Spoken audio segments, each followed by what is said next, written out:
आज की इस पड़ताल में स्वागत है। हमारे सामने असाइनमेंट ऑन क्लिक का एक लेख है। शीर्षक है लोकप्रिय अनसुपरवाइज्ड मॉडल, एक गहन विश्लेषण। नमस्ते।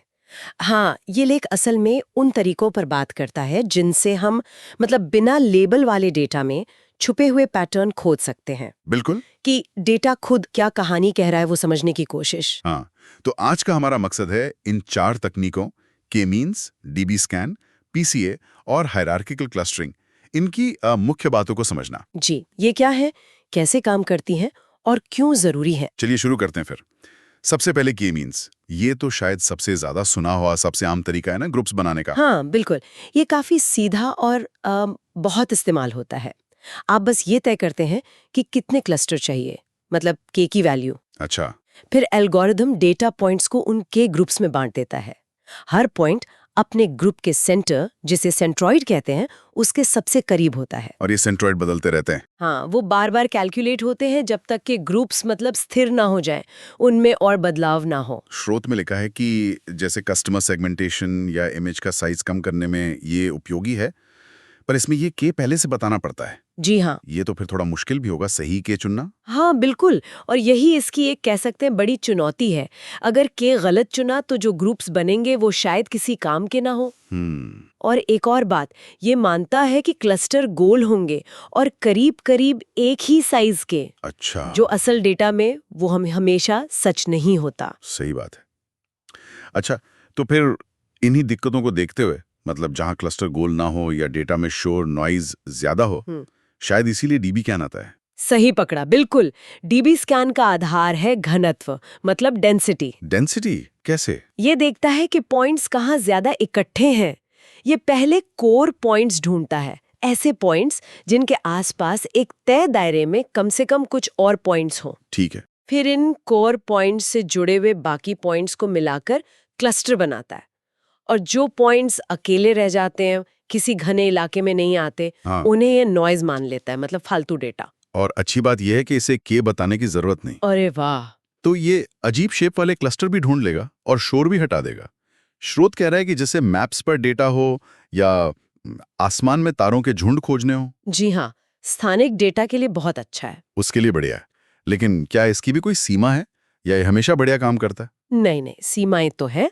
जैसे अगर डेटा में कहीं घनत्व बहुत ज्यादा है और कहीं बहुत कम, तो इसे दिक्कत आ सकती है। अच्छा। और इसके जो पैरामीटर है, वो दायरा और कम से कम कितने पॉइंट्स चाहिए, उन्हें सही सेट करना भी थोड़ा अनुभव मांगता है। समझा। अच्छा, अब क्लस्टरिंग से थोड़ा अलग हटते हैं। पीसीए या कहीं प्रिंसिपल कंपोनेंट एनालिसिस। स्रोत तो कह रहा है ये क्लस्टरिंग एल्गोरिदम है ही नहीं। बिल्कुल सही। ये ग्रुप बनाने के लिए नहीं है। इसका मेन काम है डायमेंशनैलिटी घटाना। डायमेंशनैलिटी घटाना मतलब डेटा को सरल बनाना।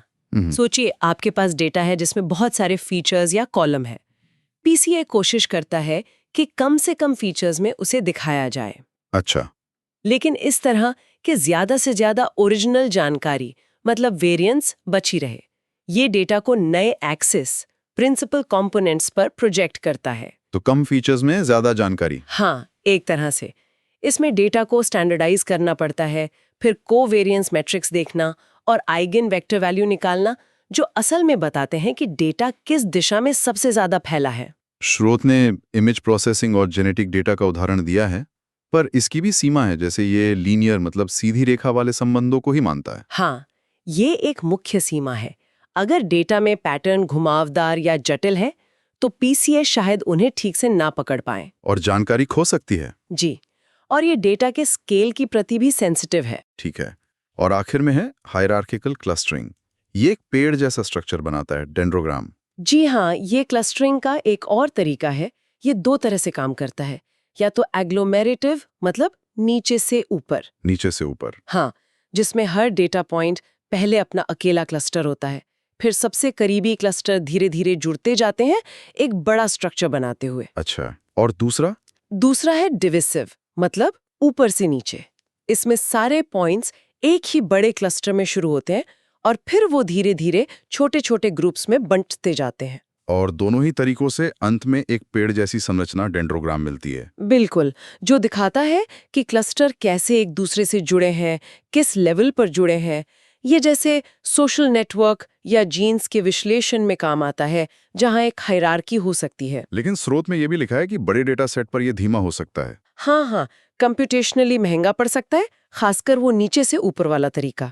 और डेंड्रोग्राम से सही क्लस्टर नंबर चुनना वो भी थोड़ा सब्जेक्टिव हो सकता है। जी बिल्कुल, आपको खुद तय करना पड़ता है कि पेड़ को कहाँ काटना है, ताकि मतलब कि क्लस्टर मिले।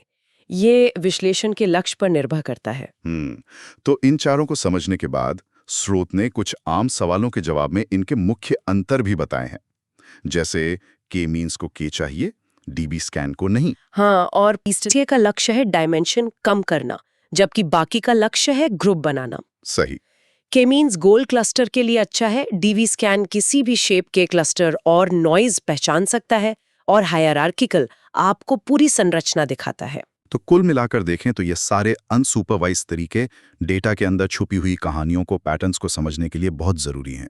जी हाँ, हर एक की अपनी जगह है, अपनी ताकत है और अपनी कमजोरी भी। और जैसा स्रोत बता रहा है, इनका इस्तेमाल मार्केटिंग, खगोल विज्ञान, बायोलॉजी हर जगह हो रहा है। बिल्कुल, ये दिखाता है कि बिना लेबल वाले डेटा से भी कितनी गहरी जानकारी निकाली जा सकती है। स्रोत ने इन मॉडलों को अलग अलग तो बहुत अच्छे से समझाया, पर यहाँ एक बात सोचने वाली है, क्या इन अलग अलग तकनीकों को मिलाकर इस्तेमाल करने से, मतलब कंबाइन करने से, कुछ और बेहतर नतीजे मिल सकते हैं? हाँ, ये दिलचस्प सवाल है। जैसे क्या पता पहले पीसीए लगाकर डेटा के डायमेंशन कम कर दें और फिर उस सरल डेटा पर डीबीसीएन चलाएं।